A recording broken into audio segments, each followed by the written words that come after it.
تهران یه گاری چی بود؟ این جیگر میفروخت، معروف بود به قاسم جیگرکی. یک آدم اینقدر بلند ترکه این اما زرنگ لا چاوکش، دعوا میشد یه چرخ میزد 10 تا رو میخوابون. اما این و گاهی هم شراب میخورد گاهی. اما روز آخر ذی‌حجه که میشد دهنشو آب میکشید. قدیم لاتا اینجوری بودن ها، هر کاری میکردن به محرم که میرسید به احترام امام حسین میذاشتن کنار. حالا رو ول کن که طرف شب عاشوراش هم گناه میکنه. بعد شب عاشوراش برای همین قبرستونا پر شده، پر جوون. حرمت نگر نمیداری، حضرت زهرا نفرینت میکنه.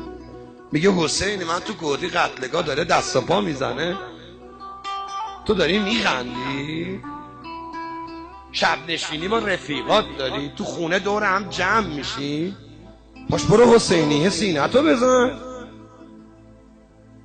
میگم آخر ذی‌حجه دقیقا مثل امشب فردا شب دهنش آب میکشید، لباس عذابو میومد تو حسینیه محل و در ضمن علم هم داشت. حسینیه علم کش هیئت این بود، چون خیلی ماشاءالله قدرتمند بود، علم هم بزرگ. آقا هیئتی که 5000 سینه زن داشت. خلاصه کم کم کار به جایی رسید که رسید به 100 نفر سینه زن. مردم دیگه نایمدن. هیئت امنای هیئت دور هم نشستن که چرا هیئت کسی یه بستن گفتن چرا؟ بودن هم مردم میپرسیم، رفتن هم مردم پرسن آقا تو چرا نمیای؟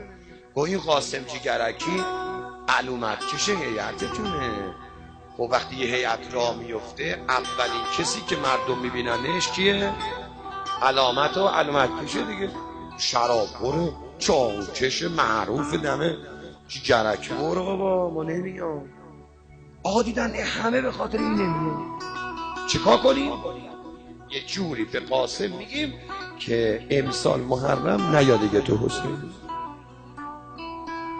اومدن یه چند روز قبل از محرم 6-7 نفری رفتن خونه قاسم و گفتن ما با قاسم کاری داریم. گفت بفرمایید و دست به سینه مؤدب ایستاد و بین این 7 نفر یه پیرمرد ریش سفید بود. گفت قاسم، گفت بله. گفت ببخشید مزاحمتون شدیم. گفت آقا منت گذاشتید سرمون. گفت ما اومدیم فقط چند تا سوال بکنیم. گفت بفرمایید. گفت قاسم حسین رو دوست داری؟ نگاهی کرد گفت کدوم حسین؟ حسین عزیز زهرا. زد زیر گریه. گفت حاجی دست درد نکنه، بعد از یه نوکری حسین رو دوست دارم. خودم زنم بچه هم فدای حسین. گفتن ناراحت نشو ما چند تا سوال. گفت بله دوست دارم، میمیرم برای حسین فاطمه. گفتن قاسم هر کاری از دستت بر بیاد برای امام حسین میکنی؟ گفت بله دیدید که من تو محرم هر کاری میکنم، هر کاری. بعضی فقط بلدم واسه دم در، ولی اگه دستشویا گرفت به اون میگن برو و این کارم میکرد قاسم. گفت دیدید من توالت میشورم، در دستشویا رو میشورم، تمیز میکنم، جارو میکنم، آب میپاشم، ظرف میشورم، از تیر میرم بالا پرچم میذارم، هر کاری بتونم میکنم. افتخارم. گفتن درسته قبول. گفتن قاسم دوست داره هیئت اربابت کوچیک باشه یا بزرگ؟ گفت بزرگ. حسین عظمت داره، هیئتش هم باید عظمت داشته باشه. گفتن قاسم یه سوال دیگه. گفتن گفتن اگر کسی باعث بشه هیئت حسین کوچیک بشه وظیفش چیه؟ این شک کرد. گفت ببخشید یعنی چی؟ گفتن که یعنی مثلا مردم نیان هیئت به خاطر یه نفر.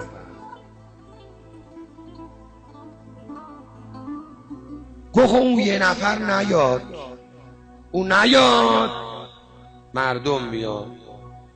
گفت راستیاتش ما هم برای همین اومدیم دید اینا اومدن بهش بگن دیگه هیئت. گفت قاسم ببخشید امسال نیاد دیگه تو حسینی. گفت باشه نمیاد. سلام منو به مردم برسونید بگید قاسم نمیاد شما بیان. قاسم فدای شما مردم بشه. بیان چون من نمیاد. باشه قاسم ببخشید آمان جسارت قاسم فقط اومدیم محترمانه بهت بگیم تو که میای دیگه کسی نمیاد، تو دیگه نیا.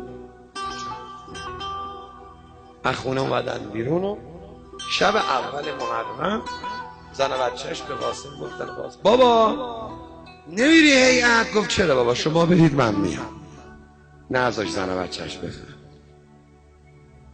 رفت چند تا پارچه مشکی جور کرد چادر زنشون رفت تو زیرزمین خونش دور تا دور زیرزمین خونش رو مشکی داشت. گفت حسین جان من از حسینیه بیرون کردم. به من گفتن دیگه نیا.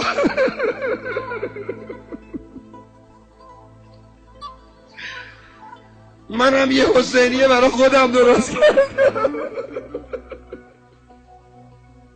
اینجا کسی نیست منو بیرون کنه.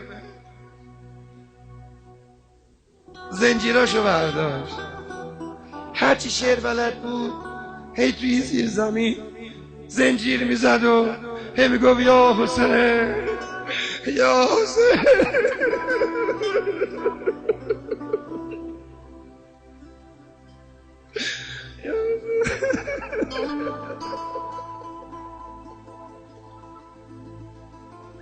این چراغا رو خاموش کنید. امشب بذارید جوانا داد بزنن و گریه کنن. خدمه یه حسینیه هر کی صدا منو میشنوه هر جا هست بشینه رو زمین. همه بشینن چای ریزا بشینن. هر کی خدمت میکنه توی حسینیه بشینه. امشب میخوام برای سینه زنا و نوکرها و اونا که خدمت میکنن تو حسینیه روزه بخونن. هرچی شعر بلد بود خوب. شب اول تموم شد. شب دوم، شب سوم، شب چهارم، صبح پنجم یکی از اون 7 نفر با چشم گریون از هیئت امنا همه هفتایی اومد در خونه رفیقش درس اشکم بند نمیاد. دید اونم داره گریه میکنه. چرا گریه میکنی؟ گفت من دیشب خواب حسین رو دیدم.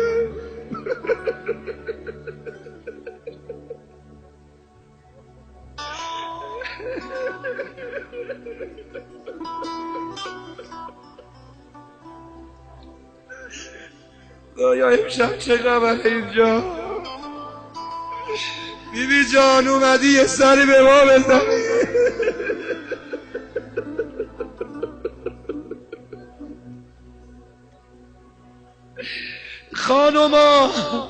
خانوما صدا منو میشنوی؟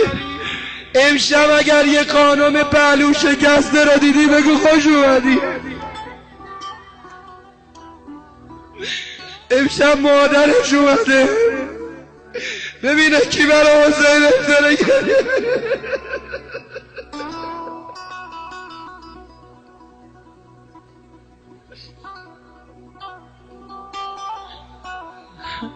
دوتایی اومدن در خونه سومی دیدن اونم گریه میکنه.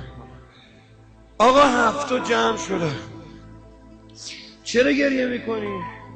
همه خواب حسین دیدن، همه هم یه خواب دیدن. من قلبم درد گرفته نمیتونم بخونم. همینطوری میگم اگه امشب شب آخر عمرم من باشه راضیم. چه خوابی دیدی؟ امام حسین فرموده بود شما چیکاره بودید به یکی بگید بیا، به یکی بگید بیا.